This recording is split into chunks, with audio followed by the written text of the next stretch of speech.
Alright, so we are live with video 2. If you haven't seen video 1 on anxiety, there's a link to that in the description, so go and check that out. But today is just a quick one on self-acceptance, because this is something that came up quite a lot in my research into the things that women were struggling with, so I figured it'd be one that would be worth doing. Now, self-acceptance is a huge thing, and I know so many people who struggle with it. It's something I've struggled with personally, but once you start working on it, it's a hugely transformative experience. A coach of mine once said that wholeness is happiness, and I agree with that completely. When you can accept yourself in all aspects, then very little can faze you. But most people struggle to work on their self-acceptance because they base their self-worth on things of an external nature.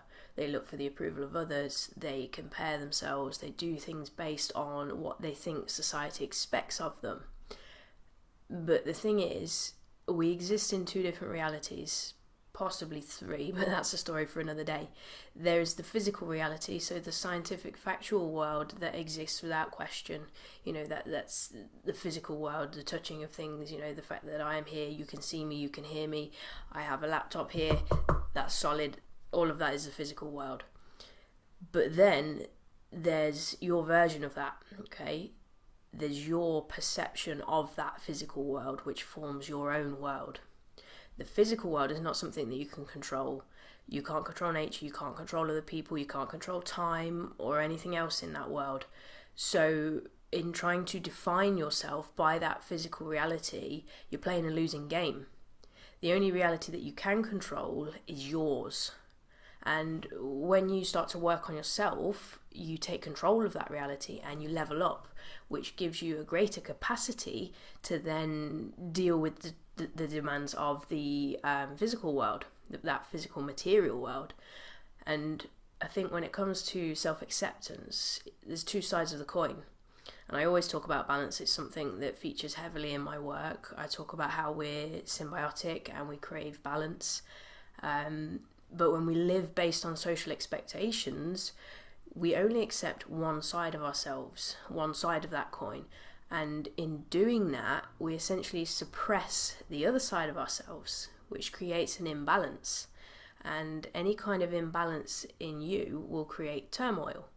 And the more you fight it and push it away, the worse it's going to get.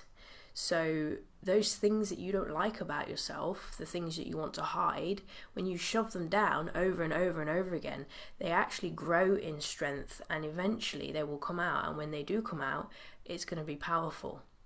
And the shame and the disappointment and the pain that you'll feel when that happens will lead you to start the whole process again, because you'll try and bury it even deeper, and that's just going to make it worse. The truth is, the things that you like about yourself, the things that you show to the external world, all those things that you try and be, you try and embody, they can't exist without their counterpart, without the other things. You know, you can't have good without bad. You know, it's equal and opposites. Every single thing in the world has an opposite. There is no light without the dark.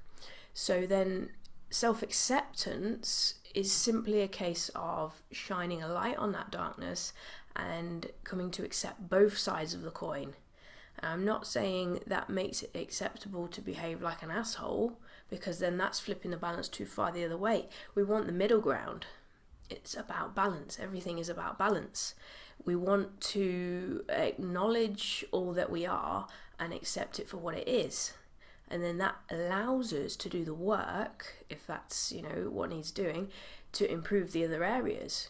You can't work on something and begin to improve it without accepting it first for what it is. And self-acceptance in itself takes a lot of work. And if it's something you're interested in, the work of Carl Jung is really important. That's really good stuff to look at. But at a base level, understand that this is about balance. It's taking the things you love about yourself with the things that you don't, and then working to improve yourself as a whole, because wholeness is happiness.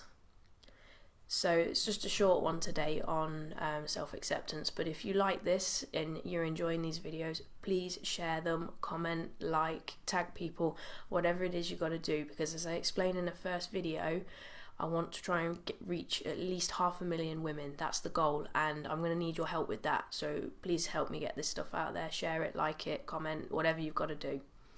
I'll be back on Tuesday with an episode of the Tempest Rising podcast, and then Thursday and Saturday will be episodes 3 and 4 of this struggle series.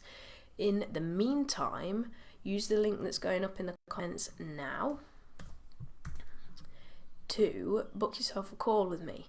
We'll get clarity around where you're at the moment. I'll help you figure out what your key issues in your life are, and then we'll look at what we can do to help you on your path to having it all. So remember to like this, share it, get it out there, and I will see you on Tuesday. Until then, have a wonderful Saturday.